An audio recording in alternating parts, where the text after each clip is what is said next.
Sitaram, dear viewers. Our topic is Namkaran, or the giving of meaningful Hindu names to those precious darlings of our children. Hindus see life as a sacred journey. Consequently, each milestone or juncture marking major biological and emotional stages is consecrated through sacred ceremonies. In these ceremonies, there is a coming together of the family, relatives, the community and the Pandit, all seeking God's blessings and protection for the total development of the individual for whom the ceremony is being observed. Among the many sacraments or ceremonies is the Namkaran, or the name-giving ceremony. The Vedas declare, in relation to marriage, blessed with sons and daughters, may they enjoy their full extent of life, decked with ornaments of gold. From this we see that children are the greatest source of happiness in marriage, and so they deserve the best, not only in regards to food, shelter, clothing and education, but also in regards to their religious and moral life.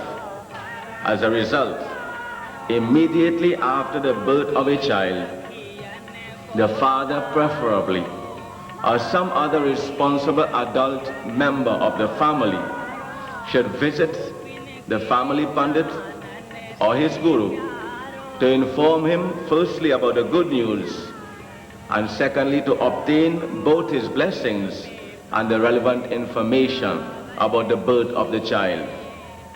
Using the time and date of birth, a name is astrologically chosen, bearing in mind the gender of the child. This name is called the Rasi name, a sacred and secret name to be used in puja or prayer and for seeking any other astrological information concerning the child. A second name, popularly called the calling name, is also given. This is the name by which the baby will be known throughout its life. These names are important, very important, for they mark the first formal entry into Hinduism, the moment the father utters them to the mother and child. At times, the father whispers the Rasi name into the right ear of the baby. By now, some may be wondering, what's in a name? The rose by any other name would smell just as sweet, according to Shakespeare.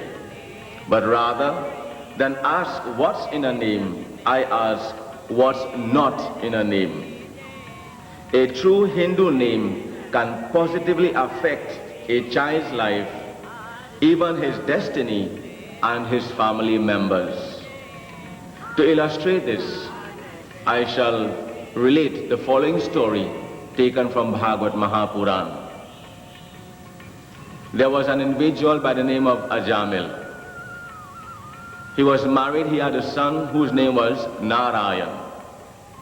Ajamil was very wicked. His life was unrighteous. But at least give him credit. As a responsible father, he did get a proper Hindu name for his son, Narayan, which is also the name of God. Time went by. Ajamil's life was not the best. It was filled with unrighteous actions. And so the time of death came. There was a lot of pain. In anguish, he screamed for help. He called out to his son, "O Narayan, help me." But remember, Narayan, while he was thinking of Narayan as being his son, Narayan is also the name of God.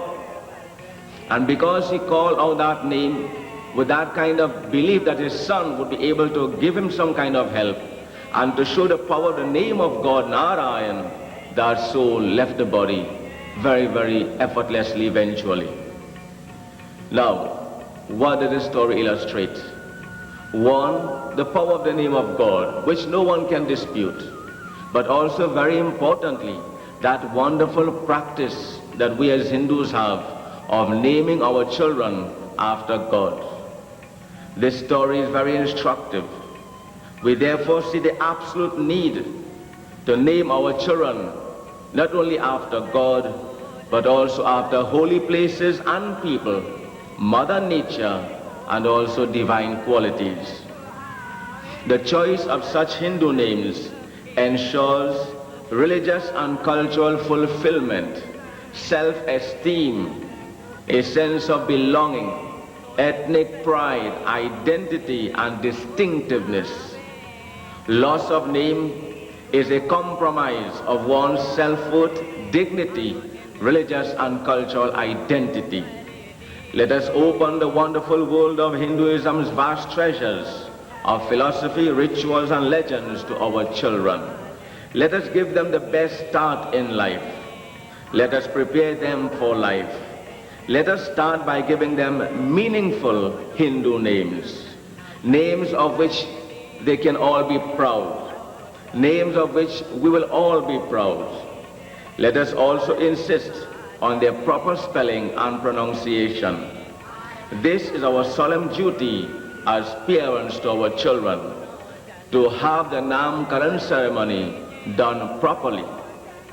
Remember, Dashrath and Kaushalya did it.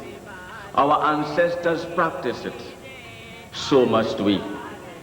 Our children deserve nothing less. For everybody's benefit, let us give them true, meaningful Hindu names.